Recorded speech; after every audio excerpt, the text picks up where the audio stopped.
बिस्मिल्लाहिर्रहमानिर्रहीम, अस्सलाम वालेकुम। अच्छा जी, पंजाब डिजिटल के साथ मैं हूँ रजब अली भट्टी और आज ईद का दूसरा रोज़ है। ईद कुर्बान जो है, यकीनन ईद का पहला दिन या दूसरा दिन, इस दफ़ा हमने देखा कि बकरा ईद जो है वो बड़ी गर्मी थी और गर्मी की शिद्दत में भी इजाफ़ा था और इंतज़ामिया ने भी अलर्ट जो है वो जारी किया हुआ था।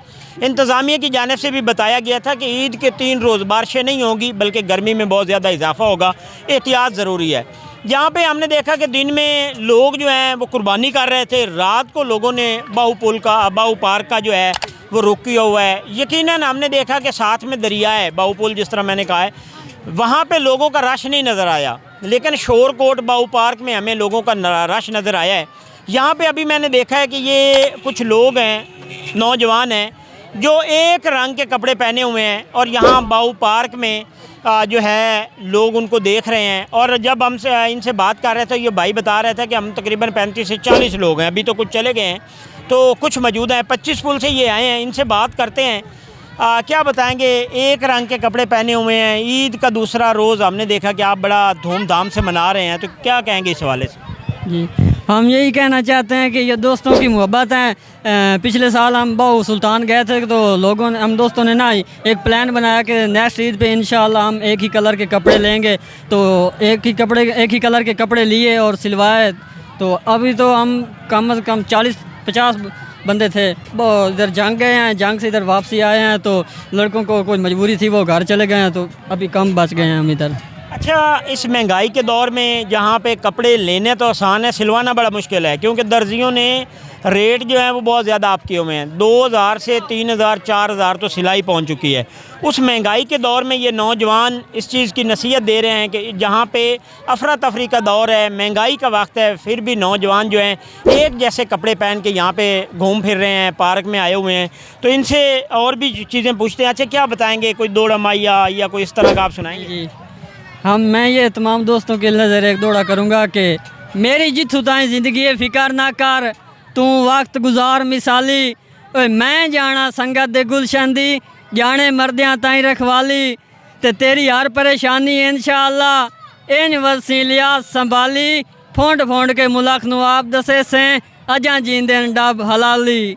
अच्छा, ये भाई डब है तो इसलिए उसने अपनी कौम पे भी ले गया। डब एक कौम है, पाकिस्तान में बड़ी अहम कौम है और काफ़ी तादाद में पाई भी जाती है। तो इसके अलावा भी और भी नौजवान मौजूद हैं, लेकिन आपको पता है कि अक्सरियत लोग जो हैं वो कैमरे के सामने नहीं बोलते, वैसे बड़ा बोलते हैं। दाएं बाएं आप देखेंगे तो वो एक दूसरे से दौड़े माइयों से भी बात कर रहे होते हैं, लेकिन कैमरे के सामने ना अक्सरियत लोग जो हैं, यही भाई है हमारे साथ। और भी इनमें से कोई दौड़े माइये करता है या आप ही कहते हैं?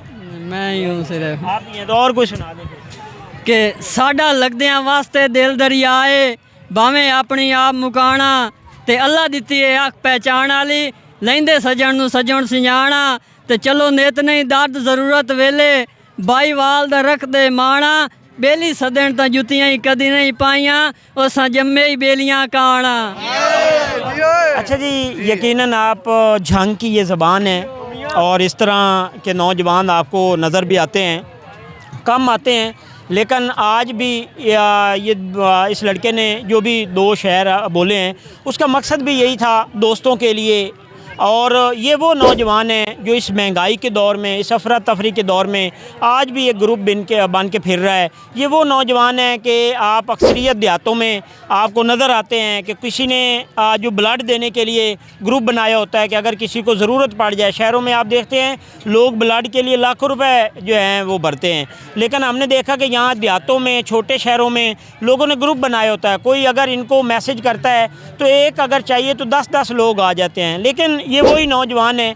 और इस महंगाई के दौर में आज यहाँ पे बाऊ पार्क में वो घूम फिर रहे थे, तो हमने देखा कि यार एक जैसे लड़कों ने कपड़े पहने हुए हैं, तो हमने इनको कहा कि जी आपका इंटरव्यू करना है। उन्होंने कहा जी बिल्कुल करें, लेकिन वो बता रहे थे कि अभी हम कम हैं, मकसद 30-40 लड़के ये इकट्ठे हुए हुए थे जिन्होंने एक जैसे कपड़े सिलवाए हैं और आज यहाँ पर बाऊ पार्क में जो है वो घूम फिर रहे हैं।